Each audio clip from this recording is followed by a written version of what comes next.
next presentation will be on Purple Star program, and it will be the updates for the Purple Star program. We have a new coordinator for the Purple Star program. I'd like to welcome Georgi-Anne Johnson. She's the Military Family Resilience Specialist and co-director of the Purple Star program. Thank you. Thank you so much. Let me get this. Here. Yes, thank you.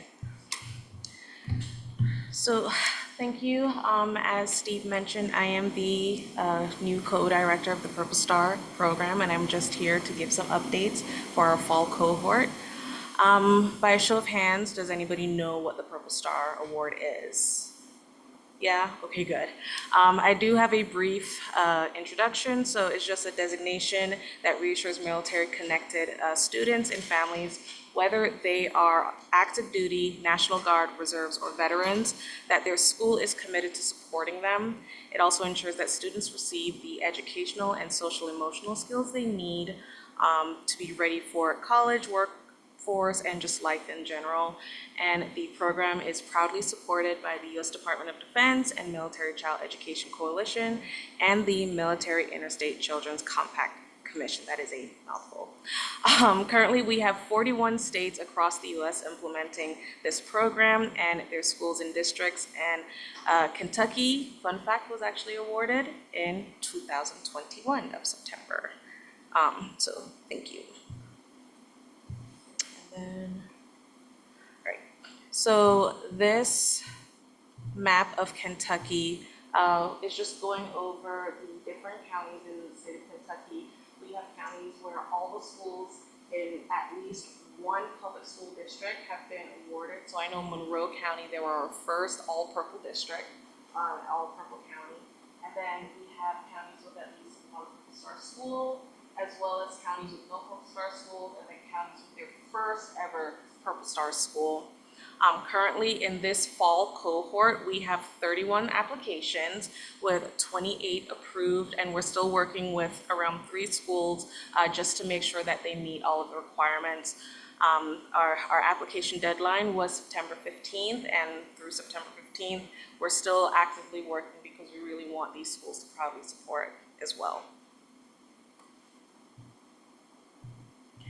All right, so with our updates, we did perform a Purple Star Liaison Needs Assessment. So with this assessment, we were able to conduct, and gather insights on the liaisons across the state of Kentucky. And the assessment focused on identifying the resources and supported needs to enhance the Purple Star program and better serve military-connected students and their families in those specific counties, in those specific areas. As we all know, one community, you only know one community, and we lean heavily on our liaisons to help us address the needs of their specific community needs. So with opportunities to network, one of the key areas highlighted was the need for more opportunities for liaisons to meet with each other, network, show face and communication. So one of the tasks that we're trying to implement, as well as hopefully next year, 25, we'll have our very first Kentucky Purple Star Liaison Conference. But that's still in the works, and this needs assessment is one of our driving forces with just gathering the data. With the in-person meetings was another request, and it's just to facilitate collaboration, more collaboration across counties, more collaboration across the state, more collaboration with just, RPCs, regional prevention centers.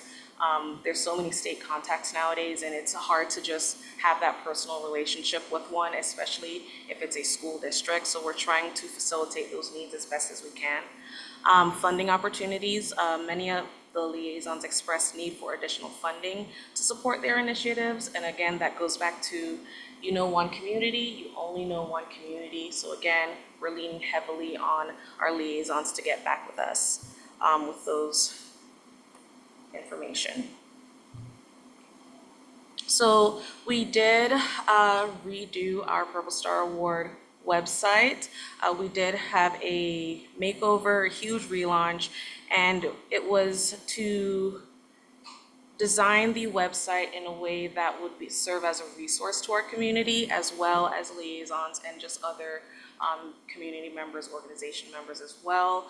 We're hoping that our Purple Star website at kypurplestar.org can be a resource hub for not only professional development. A lot of the times, one of the requirements to become a liaison is to do a military training.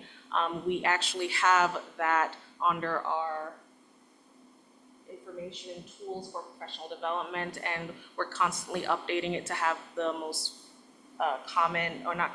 the most recent data available, so that way our liaisons can have the resources ready at hand.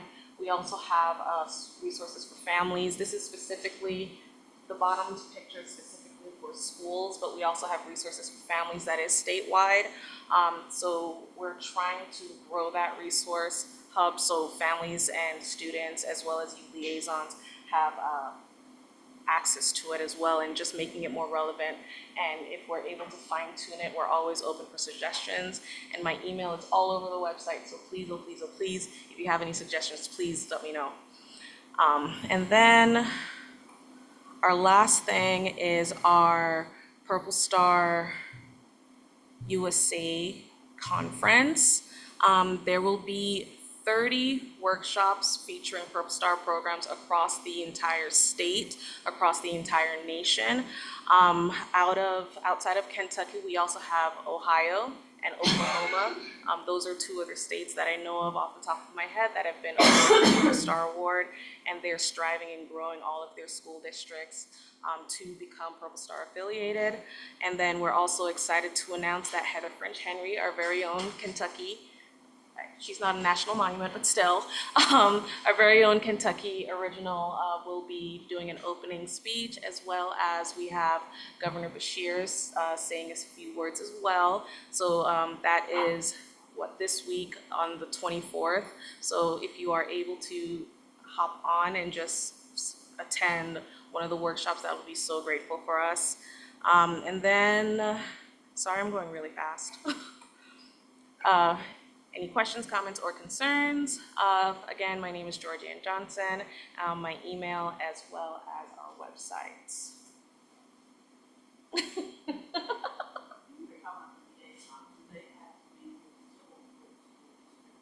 So our liaisons, the only requirement we have for them is that they are physically on the school campus, on the school grounds for a majority, so at least 80% of the time.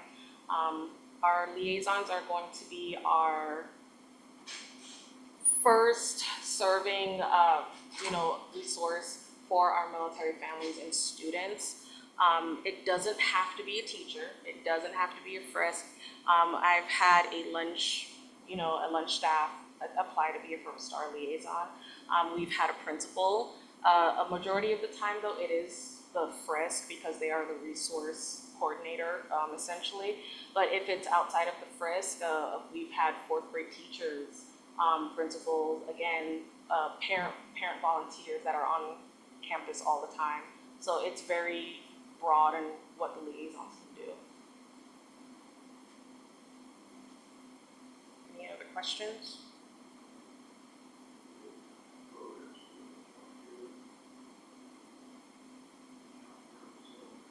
Childcare facilities, so we're currently working with our RPCs and our Purple Star liaisons to navigate those needs. Childcare facilities was one of the resources that did come up in our communications and our needs assessment, and we are trying to navigate that as well as find alternate resources that we can't supply on hand. I apologize.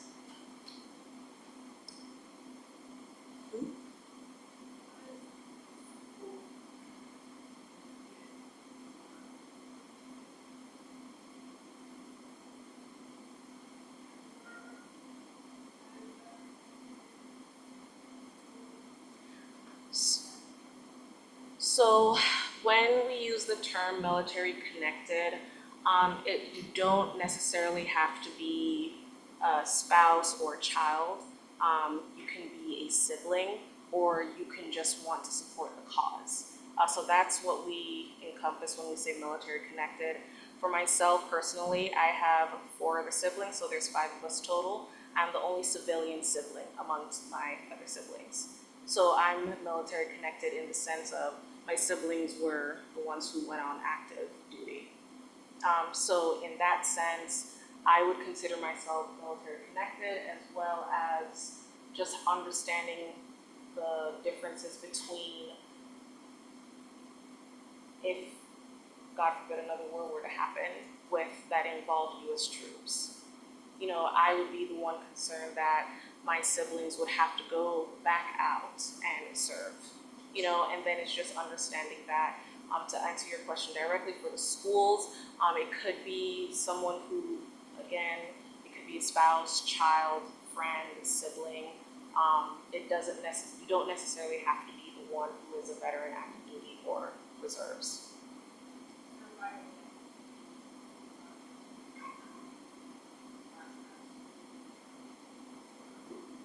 Mhm. Absolutely.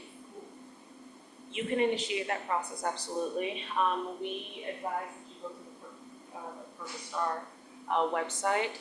We have the list of all of the requirements that schools would have to, do, which would include identifying at least one Purple Star liaison that is on campus, having that Purple Star liaison take required training, military connected training, just to be educated on the culture, the communication, the talks, understanding the differences between each of the, forces and the departments.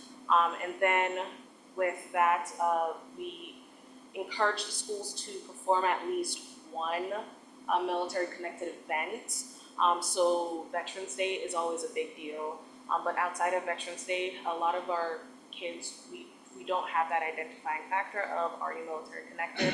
And just asking that question you would see how many individuals are military connected.